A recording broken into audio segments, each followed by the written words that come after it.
ഇന്ന് അത്ര സന്തോഷത്തോടെയൊന്നല്ല വീഡിയോ എടുക്കുന്നത്. രാവിലെ ഞാൻ വീട്ടിൽ നിന്ന് പുറത്ത് കഴിഞ്ഞപ്പോൾ കണ്ട കാഴ്ച, നമുക്ക് ചുറ്റുള്ള വളപ്പിൽ എല്ലാം മരം പൊട്ടി വീണിട്ടുണ്ട്. പക്ഷെ ഇതിൽ ആശ്വാസം എന്നാ വെച്ച് കഴിഞ്ഞാൽ ഒരാളെ ജീവനും ഒന്നും പറ്റിയിട്ടില്ല. രാത്രി ആയതുകൊണ്ട് തന്നെ ആർക്കും ഒരു അപകടവും പറ്റിയിട്ടില്ല. വെടി പൊട്ടിയാൽ പോലും കേൾക്കൂല എന്നെല്ലാം പറയുന്നത് കേട്ടിട്ടേ ഇല്ല. ഇപ്പം മനസ്സിലായി നമ്മൾ ഇതെത്ര നടന്നിട്ട് നമ്മളൊന്നും അറിഞ്ഞിട്ടില്ല. അത്രക്ക് ഗാഠമായ നിദ്രയിലായി പോയി നമ്മൾ.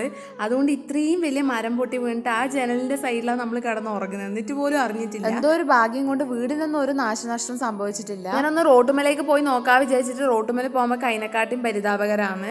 മരം രാത്രി പൊട്ടി വീണിട്ട് അവര് രാത്രി തന്നെ നേരെയാക്കിയത് കൊണ്ട് കുഴപ്പമില്ല. ആടിയും റോഡ് ബ്ലോക്ക് ആയിട്ടുണ്ടായി. സാധാരണ പിള്ളേരെല്ലാം വെള്ളൂർ സ്കൂളിലേക്ക് പോലും നമ്മൾ ഈ റോഡ് വഴിയാണ്. അപ്പൊ ആ റോഡ് ബ്ലോക്ക് ആയതുകൊണ്ട് തന്നെ പിള്ളേരെല്ലാം കുറച്ച് ബുദ്ധിമുട്ട്. അപ്പം തൽക്കാലം കൊണ്ട് സൗകര്യമാക്കി വെച്ചിട്ടുണ്ട്. അപ്പം ഇബ്രാഹിം ചാന്റെ വീട്ടിൽ കവുങ്ങ് പകുതിക്കുന്ന് പൊട്ടിയിട്ടുണ്ട്. ഈ വീഡിയോയിൽ കാണുന്ന മാവ് പൊട്ടിയിട്ട് അവരെ മതിലിന്റെ ആ കമ്പി വരെ ഒടിഞ്ഞു. അപ്പം തന്നെ മനസ്സിലാക്കി എത്രത്തോളം ശക്തിയിലാന്ന് വീട്. ഇബ്രാഹിം ചാന്റെ വളപ്പിൽ ഇങ്ങനെയാണ് അവസ്ഥ. ഇനി ഇതിൽ നിന്നെല്ലാം ഓവർകം ചെയ്ത് വരണമെങ്കിൽ ഒരു 2 ദിവസം എടുക്കും. അപ്പൊ ഓക്കെ, ബൈ.